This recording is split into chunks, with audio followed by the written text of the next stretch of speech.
This is Professor CC19, and welcome to Let's Play Candy Crush Episode 3. Today we are tackling Chocolate Mountains, and Angel is back with me finally again. Hey guys. Sorry it's been so long. Well, it actually hasn't been that long, but it just seemed like a long time because that small period of 26 minutes in Episode 2 seemed like a long period when I was recording it.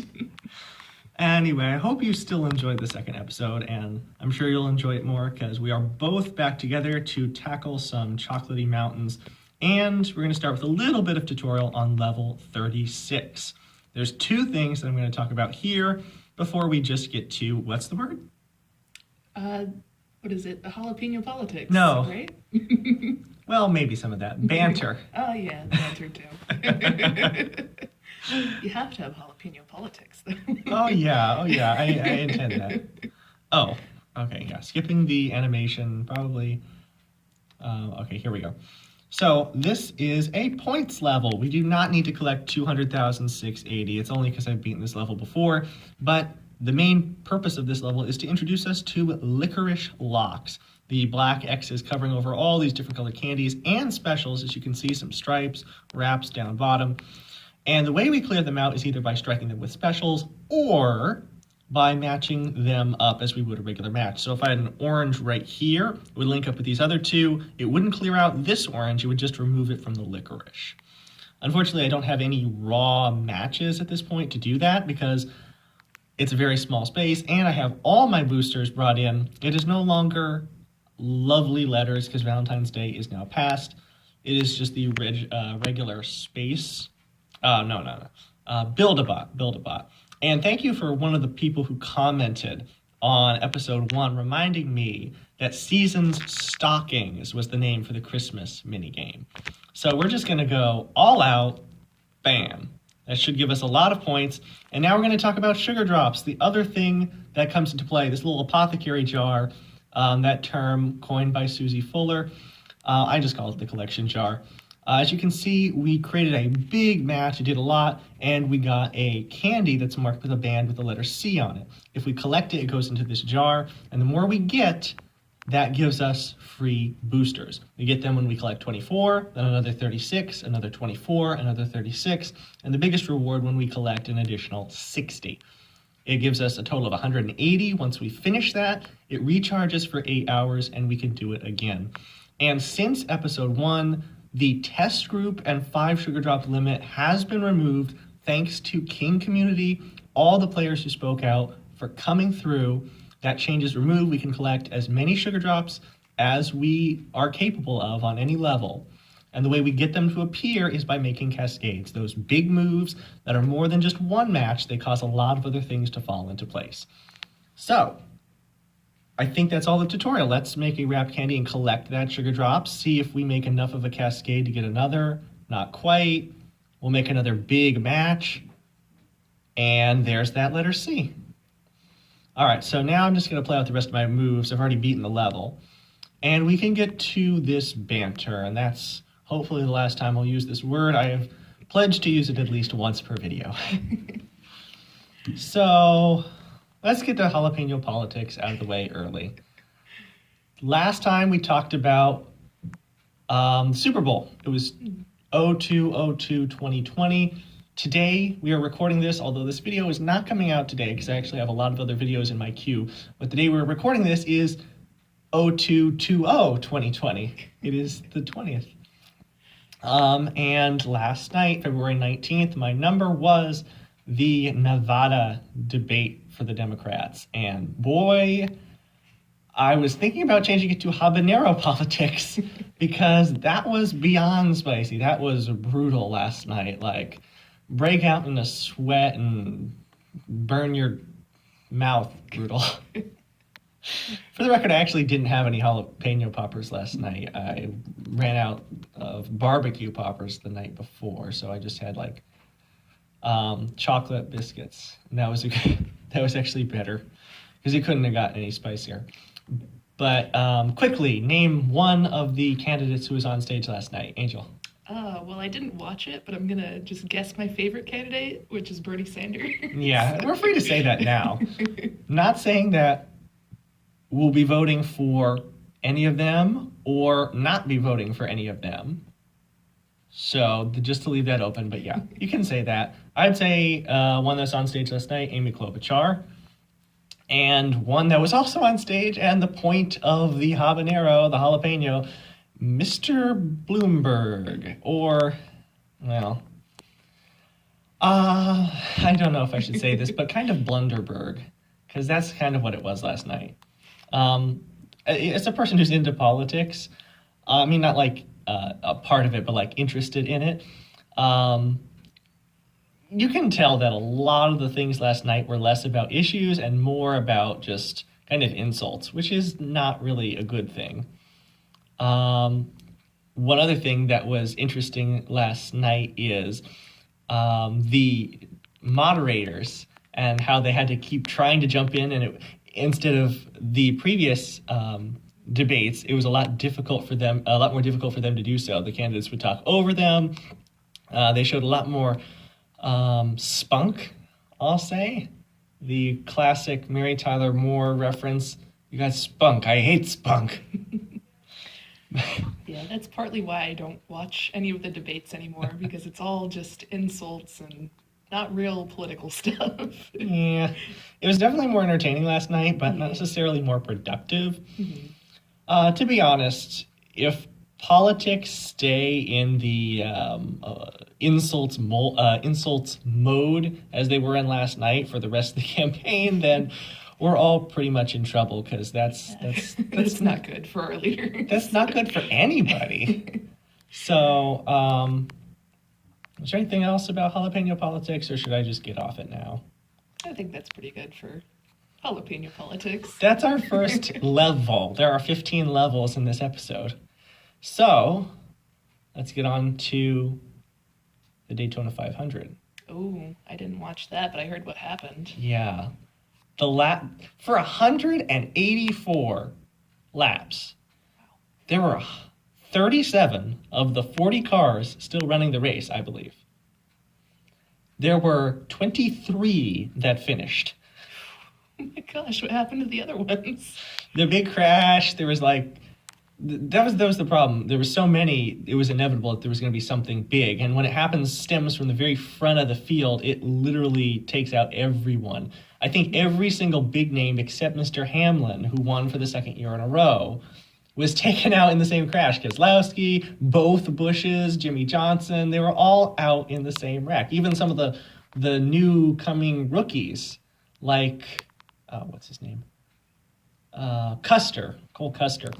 But yeah, like all the big names in the same wreck. And then there were, I think, 3 or 4 more wrecks in the last 15 laps, 2 of which were on the last lap that actually finished the race, including the big one. The one car just went out early in the last lap, the end of the race, because of the green-white checker rule. Once they get to the last lap, even if there is a caution, that's going to end the race. But one car crashed at the start of the lap, and no one remembers that because, of course, Ryan Newman's huge crash at the end, that was spectacular and scary at the same time. Thank God he is out of the hospital and doing okay. Mm-hmm. But it's the start of a NASCAR season, and as a person who loves marble racing, I have to say I love NASCAR racing as well. And when it comes to marble racing, Formula One premiered last weekend with the Savage Speedway. The Savage Speeders coming back from being last in the qualifiers to finishing with the fastest lap and 5th overall. The winners were Team Galactic. And once we get about halfway through Marbula One, expect the next episode of the Marble Insider to come out. Next race in Marbula One on the O Raceway, the O Rangers home turf, is this weekend. Saturday and Sunday, February 22nd and 23rd, which is kind of when this video is going to be out. So I don't know how much that counts. These levels are going pretty well. We had a lot of blockers, but we also had a lot of boosters. That is the benefit of them. And let's get on to something else. Hit me with something. Crack, crack. That's my knuckles. Well, I had an interesting night last night because me and my brother, we like to go out for wings a lot of times. Oh, did you go to the place where you had the, what was it called, Wookiee sauce from episode 1? Wookiee wings. And we went there again. And I was there before my brother. My brother comes up to park behind me, and he hits my car. Oh. So thankfully, my car was fine, but he busted his front right headlight. Oh. Which, it's okay because it's kind of a beater car. So, yeah, it's a 98 Toyota Avalon. Oh, goodness. That's older than my old car. Yes. Which I don't have anymore, by the way. Yeah, he's also missing his door handle, which completely came off. Wait a second, how did the door handle come off? So it was really cold one day, and you rarely hit someone in the door handle, I don't think. No, it was really cold one day. So he went to open his door, and it just completely snapped off. Oh. And see, it wouldn't be that bad, except the opposite side, so the passenger side door, the lock doesn't work for that. So can't open it with the key. So he has to use the key on the driver's side and just fiddle around with it. And the handle wasn't there, so he couldn't get in the car. Yeah, it's dear. It's very weird. He has to kind of dig underneath the door handle and hit some sort of latch. And when he closes the door, it doesn't latch completely either. So he just leaves it unlocked, or does he try and lock it and then just fiddle with it for 10 minutes, get back in the car? He fiddles with it. So thankfully he can close the door, but he has a part coming on the way to fix that. But it's not going to match the rest of the car. It's like this purple color, and the replacement color is black.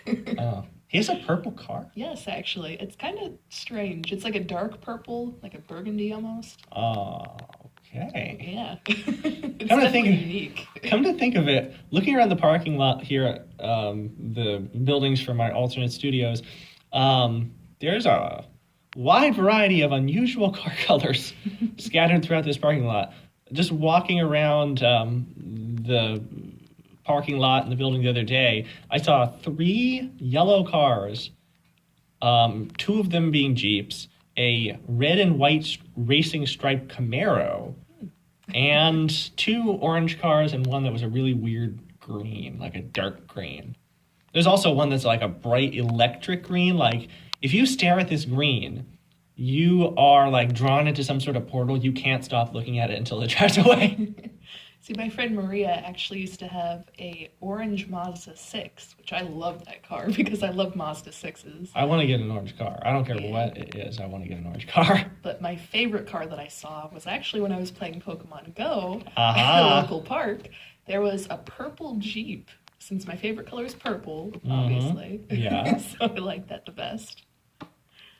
Some references here to episode 1, and one thing I do need to correct is our palindrome discussion. Yes.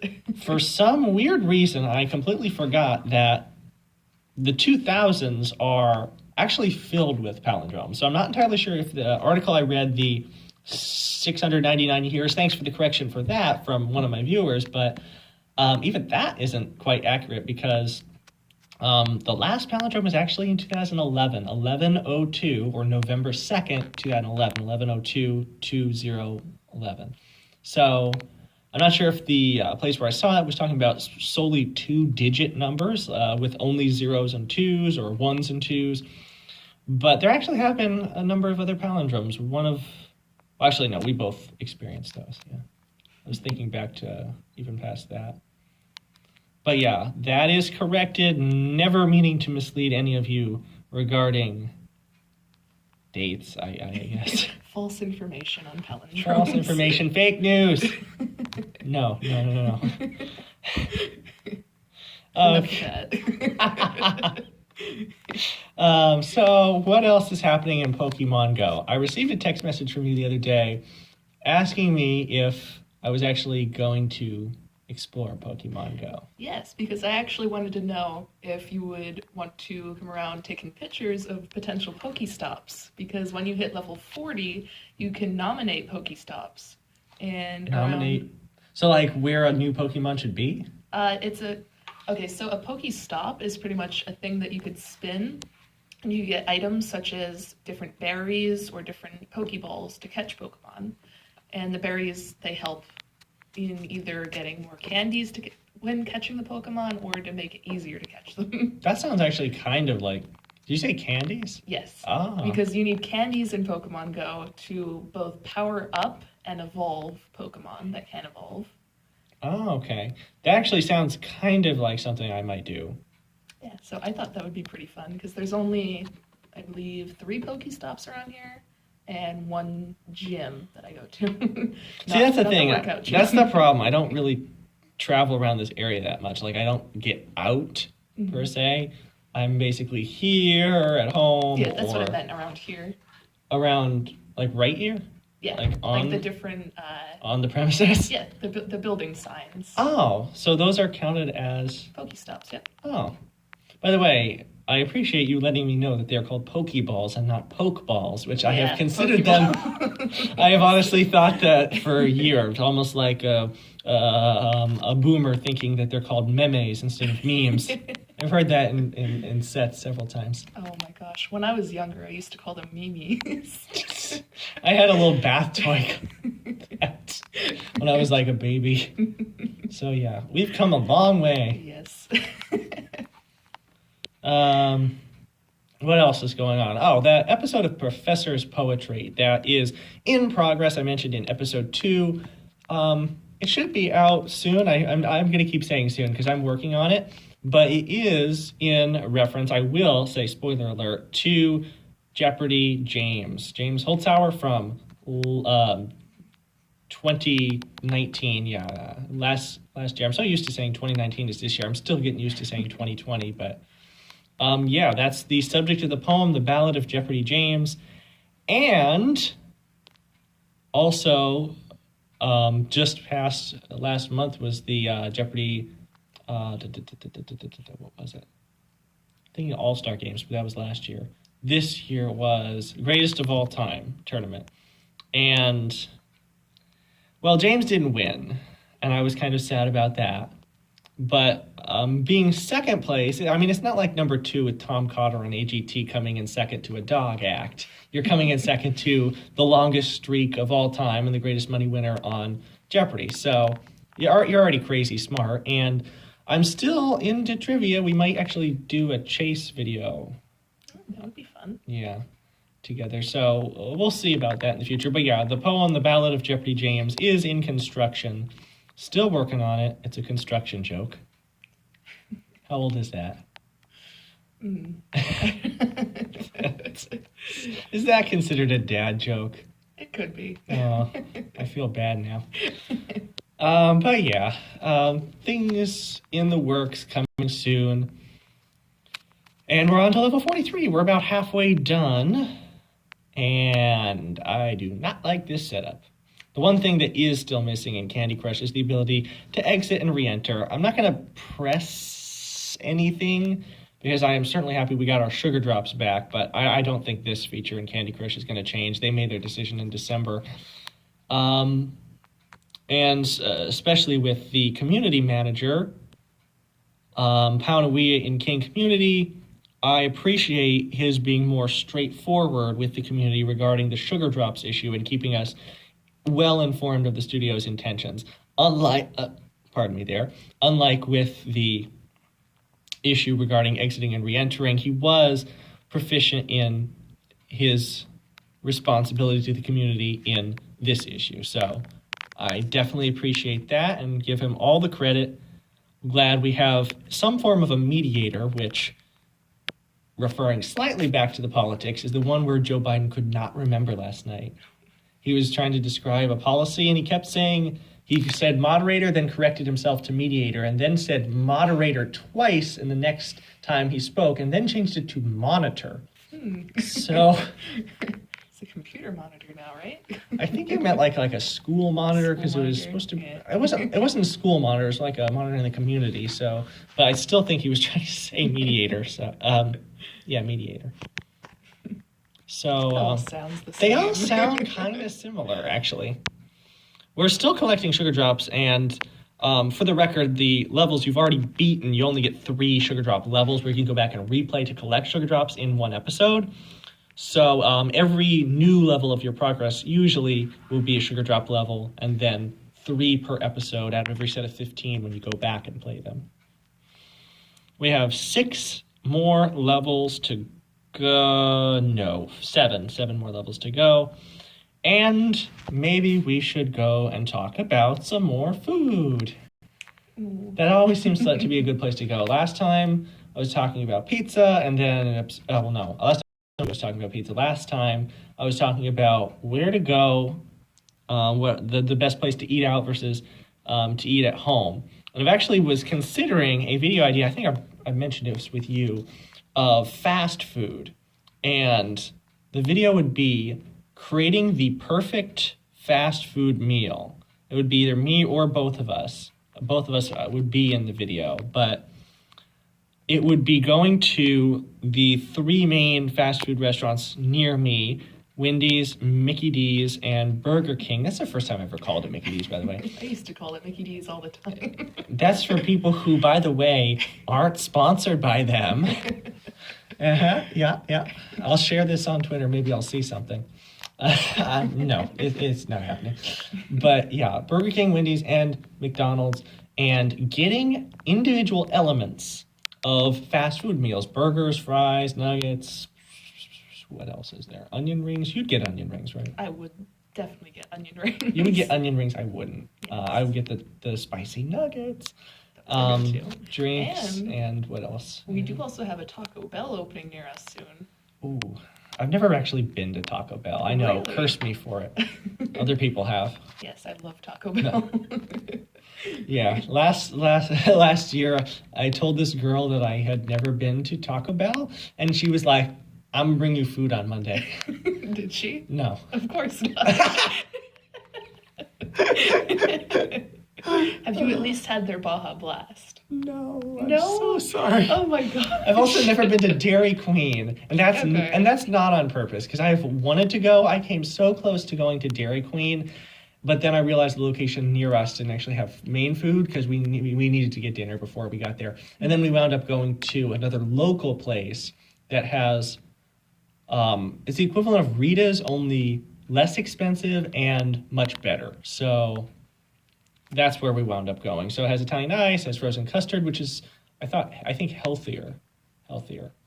Now this is a point where it gets intense, because this level was the introduction to the Party Popper, the rarest and most expensive booster in the game, and we would get one for free the first time we played it. Now the second time, we don't have that luxury, and we have this little square right in the middle that's going to be a pain to get to. So I'm considering just using this red stripe where it is to take that out. However, this Color Bomb red wrapped also looking pretty tempting. And we have this striped dispenser, which is making me think I should just go for it. And I'm just going to go for it, because that's kind of the theme here. What time is it? It's 12 o'clock. Okay, so we've been going for 20 minutes, 25 minutes. So we're almost done with this. There are 5 more levels after this one. I'm trying to keep pace with what we did before. I guess one thing still to be mentioned is with the Alg Olympics, haven't had anything new coming out in a while since we revealed the new teams. And that's because, I have been quite busy. Also, I've been working on a couple events for 2020, including block pushing. That one is looking pretty good. Also, Bowl Brawl, the game that determined the bottom half spots in previous events, is being turned into a main event. Also, Free Fall making a return, elimination style possibly as a main event. So there's a lot of new things in the works for 2020 main game Alg Olympics. And that should all be coming soon. There's going to be one race with the 4 teams that didn't qualify last year: Aquamarines, Foresters, Brownies, and Team Moonglow. Then there will be the qualifiers. I'm hoping to start the main games in June this year instead of July, so they don't wind up going till the end of September. Yeah. I like your watch, by the way. I'm looking at it. Thank you. I actually just got it, the wristband for Yeah. it. Oh, okay. It's the same watch, but it's a different wristband. Yeah. Yeah, because it's like, looks like diamonds, but from the side it almost looks like Tetris. Yeah, definitely not real diamonds though. Yeah. I've been watching a lot of soft body Tetris that keeps getting popped up in my YouTube recommended for no particular reason. Thanks, YouTube recommended. Yeah, their algorithms. They're very interesting. Yeah, if only their algorithms liked me. They liked me for the chocolate box feature, which I completely forgot to activate before we started playing. Oh, wait. Did I? I actually might have I wasn't paying any attention. I actually might have finished the chocolate box and have a reward waiting for me, and I didn't even notice it.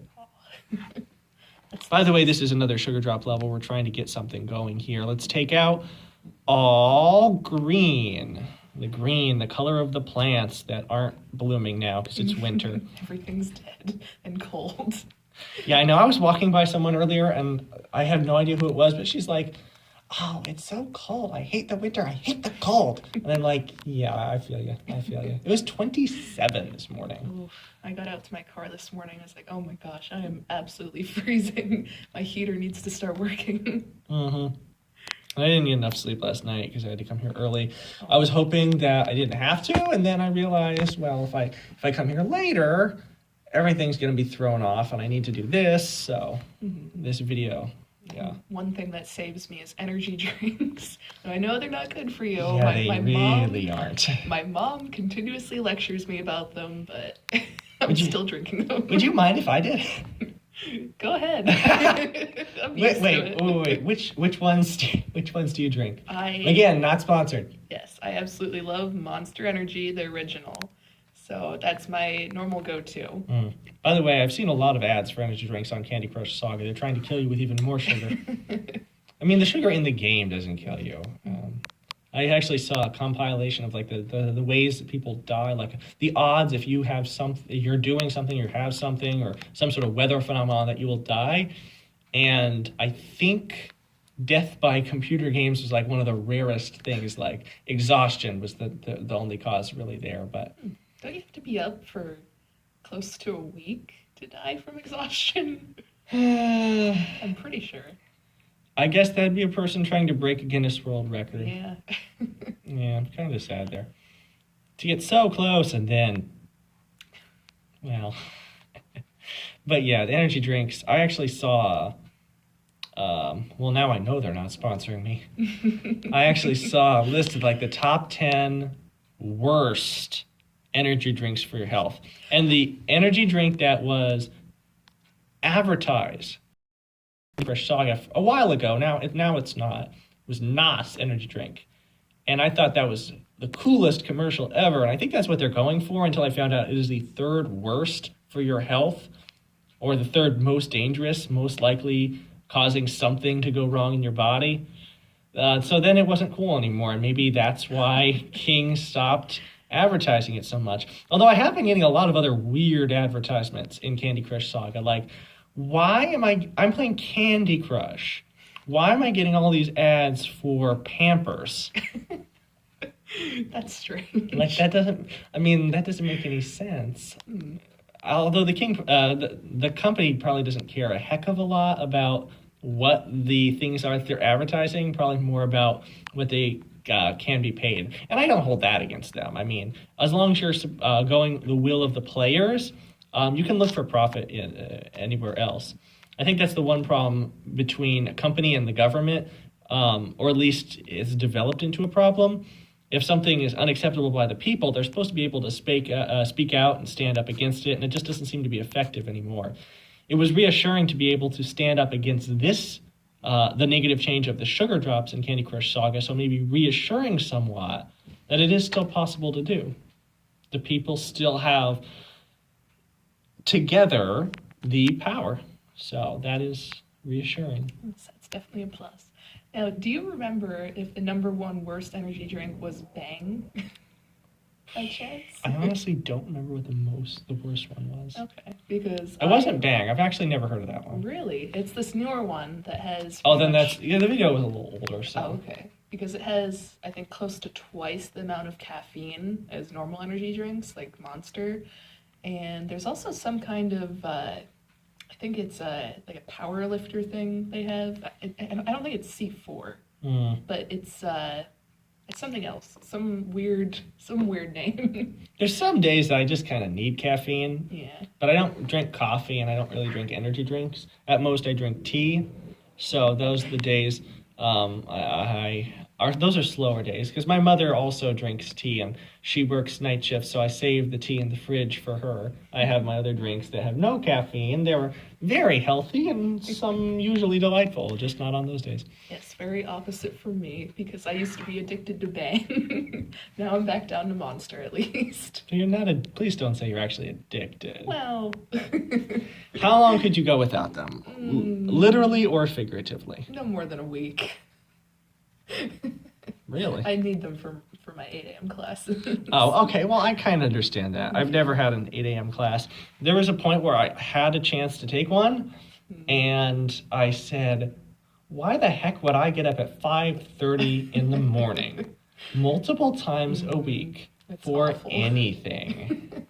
See, I had no choice because these 8 a.m. classes were for my major, which is accounting. So last semester I had to take a tax accounting class, and then this semester I have to take a finance class. So lovely doing taxes and finance at 8 a.m. But that's going to be helpful. That's going to be helpful it in life. That was actually one of the things on the debate last night about Bloomberg saying he didn't have his tax returns in yet because he has so much money he can't just use TurboTax. And Amy Klobuchar's husband in the audience she says he was looking at like he's the one who does the taxes with TurboTax. We probably could use TurboTax. But yeah, have some kind of limit on how much you could file on TurboTax. You pretty much need to hire an accountant at that point. Yeah, well, doing taxes would be helpful. There is one professor I had before, actually one of the people that wrote in one of the Christmas greetings in the Christmas countdown. His opinion of math was there should be a college class that does day 1, balance your checkbook. Day 2, how to balance your checkbook. And that's like what you do, because that's something you literally have to do virtually every day of your life instead of calculus. Statistics, I understand. Calculus, well... Yeah, I had to take that class, and that was not fun at all. And it was for business and science majors, too, so it was more application problems. Well, that one's at least more applicable. The one I had was very theoretical, very fast-paced, taught by a woman who actually couldn't drink caffeine, or else she would go into a state where her heart she would be in the hospital. Oh, jeez. It's not good at all. This is the last level, by the way. We are almost done. And good, too, because we are going quite long. I actually went through my pictures this morning to free up space for this video, so I hope you appreciate that. It's funny, because I actually just went through my pictures and videos yesterday to free up space on my phone, because my entire 64 gigabytes of storage were all filled up. So I only have 16. Most of it's filled up by videos, which are these. Of this sort, I uploaded some of the content I recorded the other day in the room next door to YouTube so I could delete it from my phone, and that kind of created the backlog, which is why I can't upload this video today. And that is it for this level. So yeah, I hope space to spare. I went through a lot of old memories for you. For you, whoever is watching this, whoever has made it to this point in the video, I thank you so much. Please hit that subscribe button in honor of the pictures that went into the abyss for this video to exist. And I literally mean that. There is no trash can on my phone that I can restore pictures. It's weird. I have a phone older model than, one model older than another member of my family. And it's annoying because I have features that he doesn't, but also he has features that we don't, and he doesn't understand them. So trying to explain it to him like, oh, you should be able to take a video by doing this. Oh, but it doesn't work that way on your phone. Oh. One thing different on my phone is because it doesn't have a home button. So you know how you normally press the power button and the home button to take a screenshot? Oh, yeah. With mine, I have to do the volume button and the power button. That takes a screenshot. See, if you do that on my phone, it just gets like sensory overload. It doesn't know what the heck to do. All right. Well, that is it for the Chocolate Mountains. Quick question before we exit out from this video. We have been through the episodes Candy Town, Candy Factory, Lemonade Lake, and Chocolate Mountain. So really only 2 of them that have more of a theme. Which would you prefer, Lemonade Lake or Chocolate Mountains? Just one answer. Chocolate Mountains. Does chocolate have caffeine in it? I think it does. I don't know, actually. Because at the dentist, you're not supposed to eat chocolate the day before your thing, so... I want to say no, but don't quote me on that. Yeah. We'll confirm in the next episode. Yes. For me, it's like really close because lemonade and chocolate are both some of my favorite things. But I think lemonade flavor could translate to more, so I would probably go with Lemonade Lake. And it just sounds kind of cool to swim in a lemonade lake. Just take a shower afterwards. So anyway, thus ends the awkward final screen of this video. Thank you so much for watching. If you enjoyed this video and you'd like to see more, or if you want some serious content to help you with a level you're having a hard time with, leave a comment below, hit that subscribe button, and we'll see you for episode 4. Have a great day. Thanks for watching.